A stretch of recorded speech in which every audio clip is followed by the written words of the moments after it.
ابداً علی حبیبک خیر الخلق کلہم۔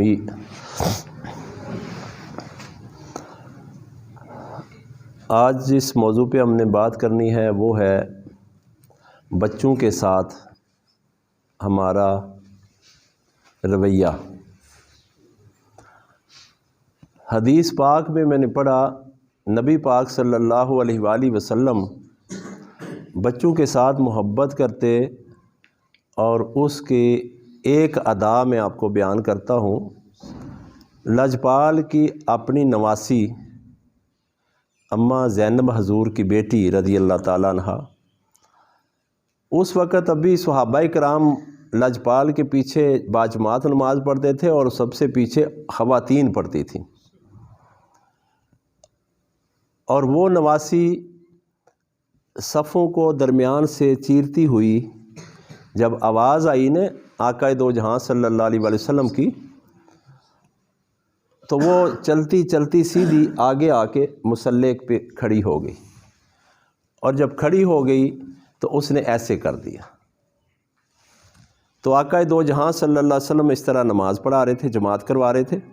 حالت نماز میں لجپال نے دونوں ہاتھ کھولے اور اس بچی کو اٹھایا اور اپنے سینے سے لگا لیا، اور پھر رکوع کیا تو اسی حالت میں کیا، اور پھر جب سجدہ کیا تو بچی کو ساتھ بٹھا لیا، 2 سجدے کرنے کے بعد پھر اس کو اٹھا لیا۔ اس محبت سے پتہ چلتا ہے کہ حالت نماز میں بھی انبیاء کے تاجدار نے بچوں سے محبت کرنا چھوڑی نہیں ہے۔ ہماری جو طبیعت ہے وہ مختلف ہے۔ ہم جب بچے کو سمجھانا چاہتے ہیں یا تو تھپڑ مارتے ہیں یا سخت کلام کرتے ہیں۔ سائنس نے ثابت کیا ہے، سائنس تو اب آئی ہے نا، یہ جو پہلے میں نے بات سنائی ہے یہ سائنس اس گھرانے کی غلام ہے، سائنس اس گھرانے کی غلام ہے، اور سائنس نے آج ثابت کیا کہ آپ سمجھانے لگو جب بچے کو، تو بچے کا لیول آپ کا لیول تو نہیں ہے، اس کے دماغ، اس کے دل، جسم کے اعضاء سارے بڑے نازک مزاج، نازک سے ہیں، نرم سے ہیں، اور جو بڑا ہے وہ تو مضبوط ہو چکا ہے۔ جب ہم بچے سے بات کرنے لگتے ہیں تو ہم اپنا رویہ، اپنی گفتگو بولتے وقت ہم سمجھتے ہیں کہ ہم سخت کلام کریں گے، اونچا بولیں گے تو بچے کو سمجھ صحیح آ جائے گی۔ سائنس کہتی ہے کہ جب آپ اپنی نارمل آواز سے اونچی آواز بولتے ہو، یعنی چلانا شروع کرتے ہو، تو جو بچے کے حواس خمسہ ہیں، جو دماغ کے سمجھنے کے جو خلیے ہیں، وہ سارے کام چھوڑ دیتے ہیں۔ بچہ اس چہرے کے جو انداز و تاثر ہوتا ہے نا، اس کی وجہ سے خائف ہو جاتا ہے ایک دم، اور اس کی جو میموری ہے، جو سننے کی پاور ہے، وہ کام چھوڑ جاتی ہے۔ اب جب ہمارا لیول یہ ہوگا گفتگو کا اس طرح اوپر، تو سمجھیں گے ہم کہ ہم نے کامیابی حاصل کر لی، بچہ ٹھیک ہو جائے گا۔ یہ بات اس لیے کر رہا ہوں کہ قاری صاحبان بھی بیٹھے ہوئے ہیں، اور باہر کل کو ٹیچر بھی اسکول میرے کے سنیں گے تو انہیں بھی فائدہ ہوگا۔ سب سے پہلی تو کوشش کرتے ہیں کہ ہم ہاتھ اٹھاتے ہیں، اور ہاتھ اٹھا کے جب ہم بچے کو مارتے ہیں تو سمجھو کہ اس کے جتنے بھی قابلیت والے پہلو تھے اس کو ہم نے دبا دیا۔ اور جب آقا دو جہاں صلی اللہ علیہ وآلہ وسلم بچے کو سمجھانے لگتے تھے تو یا تو اپنی گود میں بٹھا لیتے تھے، یا سینے سے لگاتے تھے، یا اسے کوئی تحفہ طائف دیتے تھے، اور یا اس کے سر پہ ہاتھ رکھتے تھے۔ مجھے ایک حدیث یاد آ گئی ہے، ایک بچہ اس کے سر پہ لجپال نے ہاتھ رکھا، ہاتھ اٹھا لیا، وہ جوان ہو گیا، تو صحابہ سے ملاقات ہوئی تو اس کے بال بہت لمبے ہو چکے تھے، خواتین سے بھی لمبے۔ تو صحابہ نے پوچھا یہ تو سنت ہی نہیں ہے، آپ سنت کے خلاف چل رہے ہیں، بال تو کان کی لو تک زلفیں کاٹ دینی چاہیے۔ تو وہ رو پڑا، اس نے کہا آپ کا دھیان سنت کی طرف ہے، میرے سر پہ جب سے میرے آقا نے ہاتھ رکھا ہے اس دن سے میں نے بالوں کو چھوڑ دیا ہے کہ یہ بال بڑے ہو جائیں، یہ آقا صلی اللہ علیہ وآلہ وسلم کے بال ہیں۔ اب یہ بچے کے ساتھ جو شفقت کی ہوئی ہے، جوانی میں بھی اس کو پانی دیا جا رہا ہے۔ اب استاد بچہ سوال کرتا ہے، یعنی قاری صاحب بیٹھے ہیں، بچہ کوئی پوچھتا ہے یا میرے سے پوچھتا ہے، مجھے اس کا جواب نہیں آتا تو میں کہتا ہوں آرام سے بیٹھو۔ اس بات سے بھی بچے کی جو قابلیت ہے وہ کم ہو جاتی ہے۔ ہمارے گھروں میں بچے قابل کیوں نہیں ہوتے؟ اور کئی ایسے لوگ ہیں جن کے بچے پڑھ لکھ کے تو بڑی ڈگریاں لے کے تو ہمارے اوپر افسر لگے ہوئے ہیں، حکومتیں کر رہے ہیں۔ اس کی وجہ کیا ہے؟ کہ ہمارے اپنے رویے کی وجہ سے بچوں کے اندر قابلیت ختم ہو جاتی ہے، ان کے دماغ پست ہو جاتے ہیں۔ ہم جب یہ لیول رکھیں گے زبان کا بولنے کا ایسے اونچا سخت، تو بچے کا لیول نیچے چلا جائے گا۔ اور سائنس کہتی ہے کہ آپ لیول بچے کا اس طرح رکھیں، یہاں سے نیچے، پولائٹ، نرم۔ بیٹا آپ کو یہ بات یاد ہے؟ اگر آپ اس طرح کر لیں تو کیا خیال ہے، یہ آپ کے لیے بہت اچھا ہے۔ یا ہم سخت کہیں کہ تو اگر ایسے نہیں کرے گا تو تجھے میں بتاؤں گا، دونوں باتوں کا معنی ایک ہی ہے۔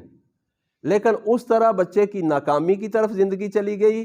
جب نیچے کی طرف ہم آئے تو بچہ بھی عاجزی کی طرف آ گیا، اسے بولنے کی بھی عاجزی سیکھی جائے گی، اسے سمجھی جائے گی، اور وہ اس بچے کے اندر پیار محبت قریب ہونے کی اور زیادہ الفت بڑھے گی، اور وہ کہے گا کہ اتنے اچھے بول رہے ہیں انکل، سر اتنے اچھے بول رہے ہیں، قاری صاحب اتنے اچھے بول رہے ہیں، میرے بابا جی اتنے اچھے بول رہے ہیں۔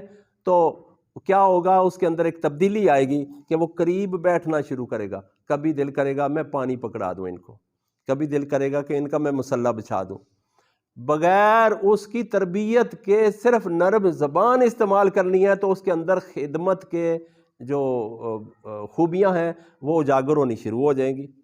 تو نبی پاک صلی اللہ علیہ وآلہ وسلم بچوں کے ساتھ جو شفقت کیا کرتے تھے، اس شفقت کی وجہ سے وہ بڑے بڑے جلیل القدر صحابی بنے تھے، بڑے بڑے عالم اور محدث بنے تھے۔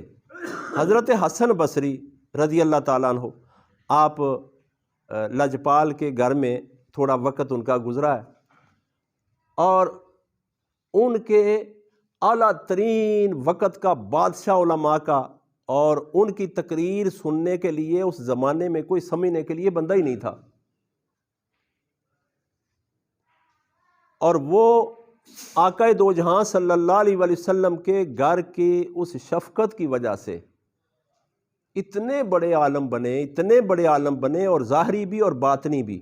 اور باطنی کیسے بنے؟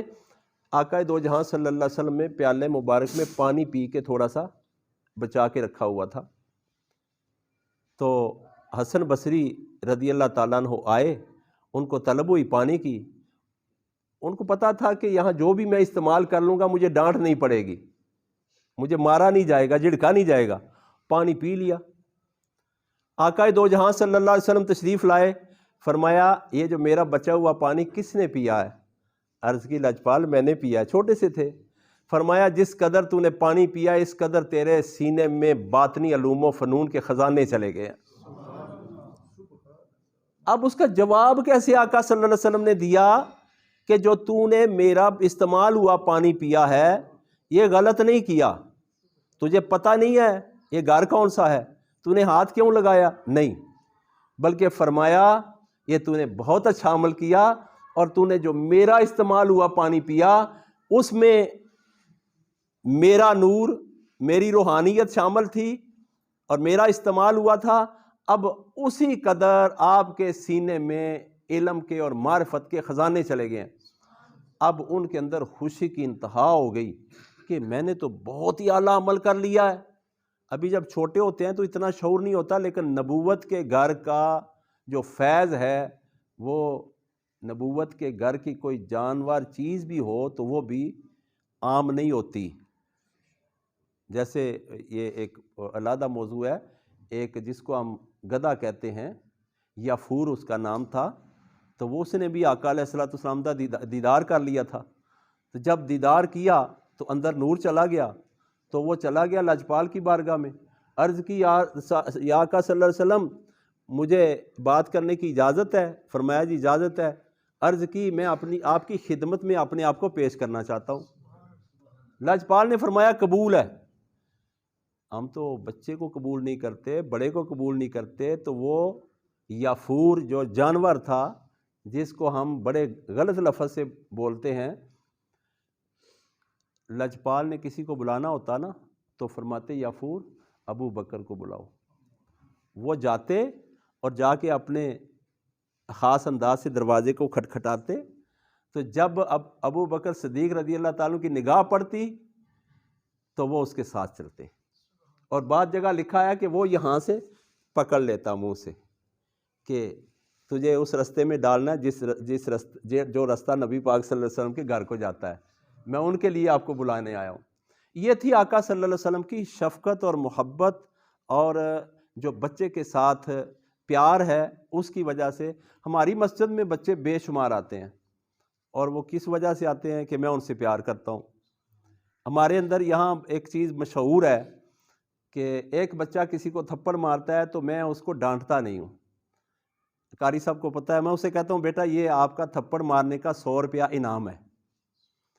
اب انعام بھی میں دیتا ہوں ظہر کی نماز کے ٹائم سب کے سامنے، تو بچہ ہاتھ کھینچتا ہے، نہیں میں نے نہیں لینا، میں آئندہ نہیں ماروں گا۔ میں نے کہا بیٹا آپ نے بہادری کی ہے، آپ نے تھپڑ مارا ہے، آپ نے بہادری کی ہے، اگلی دفعہ جب آپ ماریں گے تو آپ کو 500 روپیہ انعام دوں گا، اور جب اس کے بعد ماریں گے تو 5000 انعام دوں گا، اور جب اس کے بعد ماریں گے تو آپ کو تربیت کے لیے میں چھوڑ کے آؤں گا کسی کیمپ میں انڈیا کے ساتھ جنگ کرنے کے لیے، جہاد کی تیاری کرنے کے لیے، کیونکہ آپ کے اندر مارنے کا حوصلہ ہے، تو ہمیں چاہیے مارنے والا بندہ بہادر۔ تو بچہ پہلی دفعہ 100 لیا، آج تک مجھ سے دوسرا 100 نہیں لیا، اور اس بچے نے کبھی آج تک کسی کے اوپر ہاتھ نہیں اٹھایا۔ تو بچوں کے ساتھ جب ہمدردی اور پیار کرتے ہیں تو لاجپال آقا صلی اللہ علیہ وسلم کا خلق یاد آ جاتا ہے۔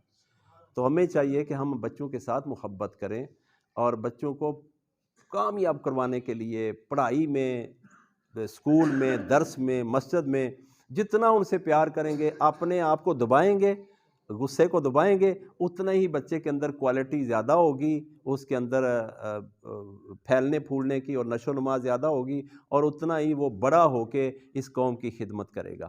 اللہم صلی علی سیدنا و مولانا محمد النبی الامی وعلی آلہ وصحبہ وسلم۔ یا رب العالمین، پیارے آقا صلی اللہ علیہ وسلم کی شفقت بری باتیں دل کو نرم کر دیتی ہیں اور سینے کو نور سے بھر دیتی ہیں۔ اے مولا کریم، ان سب باتوں کی اسٹڈی کرنی، پڑھنا، یاد کرنا، اس پہ عمل کرنا ہمارے بھی نصیب فرما۔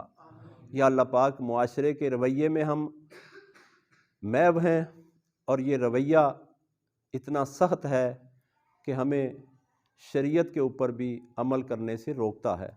اے مولا کریم، تیری بارگاہ میں عاجزانہ عرض ہے، ہمیں عاجزی اور انکساری اور نرمی عطا فرما۔ مولا، جیسے تو نے فرمایا انک لا علی خلق عظیم، میں نے اپنے محبوب صلی اللہ علیہ وسلم کو خلق عظیم عطا کر کے بھیجا ہے، اے مولا اس خلق سے فیض ہمیں بھی عطا فرما۔ صلی اللہ تعالیٰ علی رسول خیر خلقہ محمد وعلی آلہ و اصحابہ اجمعین برحمتک یا ارحم الراحمین۔ السلام